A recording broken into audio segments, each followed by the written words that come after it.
I'm Cherry Potts and I run Arachne Press, and this is one of several short videos that we're making to celebrate our 8th anniversary. We're celebrating each and every book we have published so far, which is well over 30.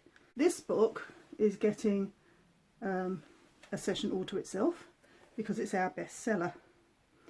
In marketing they always say know who the segment of the market is that you're approaching, and if it's a micro one, do it in a micro fashion. This couldn't get much more micro. This book has a story in it for every station on the Overground line between Highbury and Islington and West Croydon, Crystal Palace and New Cross, because it does this at the bottom. And there is a good reason for this, which is that the Overground was the bane of my life for something like 5 years. Our house backs onto it, and we didn't get a lot of sleep for a while because every night there they were, crashing and banging at the bottom of the garden. And we complained all the time, bitter complaints about this wretched business. And then it was built.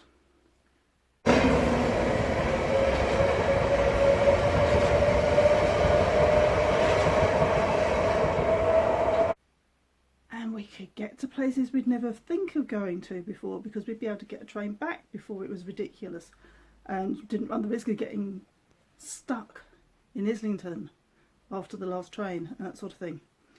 And had to eat my words. One evening we were having a writers group, and the writers group met in a cafe immediately opposite Brockley station, and one of our party said, we should write about the stations then, we should write about the railway line, we should write about the Overground. And so we did, just for the evening. And by the end of the evening I was saying, this would make a good book, wouldn't it? And I go, yeah, it would make a very good book. So I put out a call for short stories set in or around every station. And because we had very specific things we were looking for, both geographically and in all other senses, it was a very specific call, and we got an enormous number of stories about Shoreditch and none about Haggerston. We were left with, what are we going to do about Haggerston, which ended up with moving a science fiction story that starts off on a station that quite clearly wasn't the station it was set on originally, to Haggerston because it worked there. And in terms of marketing this, I had this, oh well, we'll try and do a reading within a mile of at least a third of the stations. Ultimately, I think we've done pretty much all of them. I think there might be one or two that we haven't managed to do that for.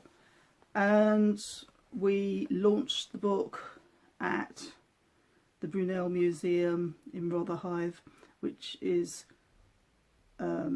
some of it is actually in the tunnel that goes under the Thames, in which the very first trains ran, underground of any kind. And it just so happened, although we hadn't realised, that it was the 150th anniversary of that. So that was kind of handy. And I think the book actually came out in the same week as the next bit of the Overground opened, the bit that goes out to Clapham. So that was kind of handy and thoughtful of them. And so we did a photo shoot on the train. I got as many of the authors as I could, and they brought their families along, and we all met up at Crystal Palace and then got on the train in the same carriage and took it over, and we took photos of everybody reading the book, which was great fun. And we did a signing at the London Transport Museum, bitterly cold day just before Christmas, right by the door, nearly froze, but that was really kind of wonderful as well. And it is our bestseller. We have sold more copies of this book than on any other book that we have published. And we sell it to people because it's about something so local. and so that we can go to events and say, you've been on this train, and they go, yes, I have, buy a book. Or, you know someone who works on the line? Yes, I do, buy a book for them. And the number of people who work for the Overground who must have a copy of this sat on their shelf now is quite staggering. Beautiful cover, by the way, by Gail Broadholt, who is, you know, museum quality. Her prints are in the London Transport Museum, among others. And I am wearing my tiger shirt because there are tigers in it. I'm not going to explain why there are tigers in it. You are no doubt thinking, tigers? South East London? You must be mad. Well, we've got dinosaurs in Crystal Palace, so why not? Tigers in Penge. Read and discover. It's been on sale since our 5th anniversary. It's a £5. Total bargain.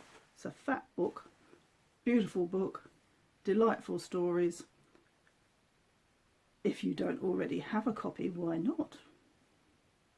Okay, thank you for listening.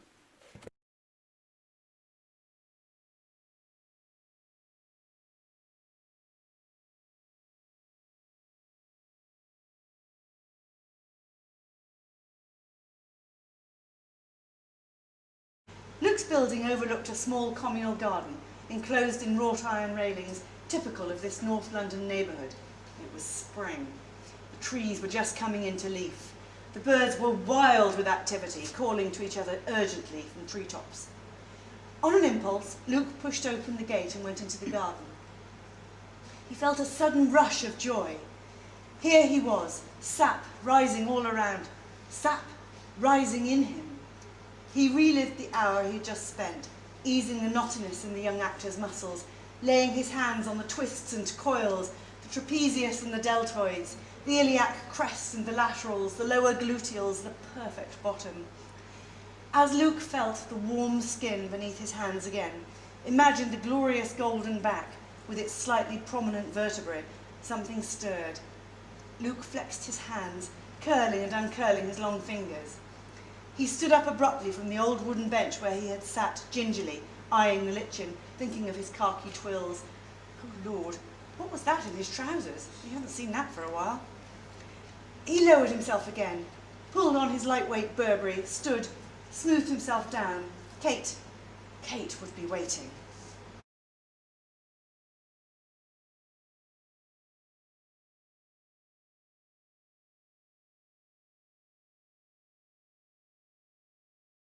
"Trenches!" cries Charlie. The girlfriend's photo in his pocket, the gruff sergeant with a heart of gold, the goose-stepping, leather trench coat Gestapo guys with dueling scars. Even April clocks that Charlie has segued straight from First to Second World War, apparently without realising, but nobody seems to care. After 3 hours and 2 more refills of coffee surprise, they have 8 flip chart pages of rubbish ideas and 1, widely spaced, of good ones. "See," says April, "how easy it is to come up with crap. How tough it is to keep the good stuff pure." Charlie and Sedge nod, like schoolboys astonished into learning something. The sheet on the left says, "Gay, conscientious objector, stretcher bearer in World War I. Addicted to the morphine he uses on the dying. Pain of life, too much to bear, brackets, metaphor too obvious. Dies during Christmas Day football match, saving Germans' equalising goal." The right-hand one sports a chaos of hoary shocker ideas, including Nazis, sharks, aliens, serial killers, anything to do with the Vatican or ancient texts, cyborgs, time travel, genetic engineering, and clowns.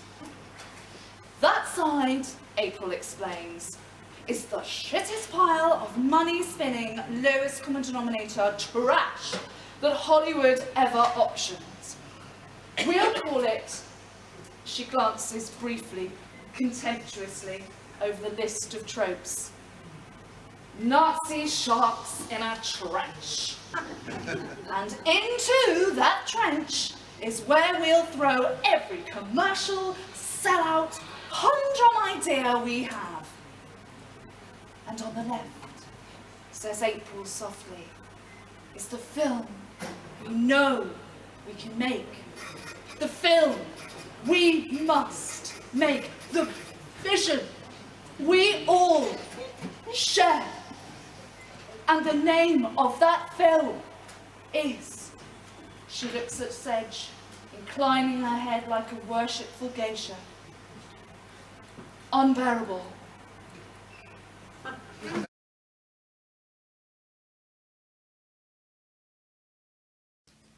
Phil, spotting a potential recruit, called, "Why not join us? We're looking at Shadwell as it was, as it is now, and especially as it will be very soon with the help of Rich and Strange." "I thought there would at least be a plaque. There isn't one at either of the stations," was the small man's response. Mistaking the silence for interest, or maybe not even noticing it, he went on, "Most of them are stacked up so tight in Westminster Abbey that some of them are standing. Gets boring, it's so easy, but Shadwell? Nothing. OK, I know he didn't come from here, but they must have named the place after him." "Sorry," said Phil, "I thought you were joining my tour of property purchasing opportunities in the area." "Oh no, Poets Laureate, part of my London A to Z. Have to find a visible London connection for each Poet Laureate. Got to Dryden, that was easy. Bloody Shadwell, pardon my French." There was something comfortably familiar about the ancient wooden shelves which creaked and groaned under the weight of their glass jars. He hoped the refurbishment wouldn't be too extensive. He looked at the sign again and wondered if any of the locals might know how long it had been there. "Pardon me," he said to a man in slim trousers and a baggy cardigan as he walked past. The man kept on walking, his head nodding subtly in time to a silent beat, and Norbert frowned. A group of young people were approaching, and he tried again. "Pardon me," he began, "could you tell me how long this establishment has been closed?" "This place," one of the young men replied, "I don't think it's ever been open." A chorus of agreement came from his companions. "Well, of course it's been open," Norbert snapped. "I've been coming here since—" He paused. "For quite some time." The young man raised his hands and took a step backwards. "Easy, mate," he said. "When were you last here?" Norbert thought for a moment. 1986, he replied, and the young man shrugged. "You see, before my time, I was born in 87. She headed back to the station, seeming not to care about the flash mob who were finishing their cigarettes and looking determined again. She seemed to instinctively go down the stairs to the platform where he'd been laying the flags. She explained that there was a plan to put paintings and sculptures all over the station in another flash mob the following week, once the fuss had died down. Lenny explained to her the folly of placing sculptures down there at the same time as he was laying flagstones to help the visually impaired getting around with more ease. "You can't just dump sculptures in a public place. Whoever is in charge of these flash mobs hasn't thought it through. Think about what I'm doing. And another thing, shouldn't it be up to the people of Whitechapel what impression they give of the area, not outsiders?" This is a place of the unburied. Tarred bodies rising in chains out of the receding tide, grinning reminders to passing ships of the fate of pirates. Not all rum, sex and fancy clothes after all. Away you come then, through this alley. We're not afraid of Captain Kidd, are we? Now, around this corner, that's it, yes, down the steps, yes, nothing to be afraid of. Mary Read, dressed as a man, smokes and swears. She used to call herself by her dead brother's name, used to fight for king and country all round Europe. But peace and boredom intervene, and at last the death of her man nags her into returning to sea. The relief of breeches in a salt wind, she confides to her shipmate as they rest between battles, no longer on the side of the king. And the shipmate plants a kiss on her lips and pulls Mary's hand within his jerkin to feel the soft curve of a womanly breast. Anne Bonny claims she had no idea Mary was a woman the first time she kissed her. My eye, Mary declares, lighting her long clay pipe. But despite that kiss and fumble, and perhaps more that neither will admit to, Mary escapes the hangman's noose by dying of a fever in childbirth before they have the chance to string her up.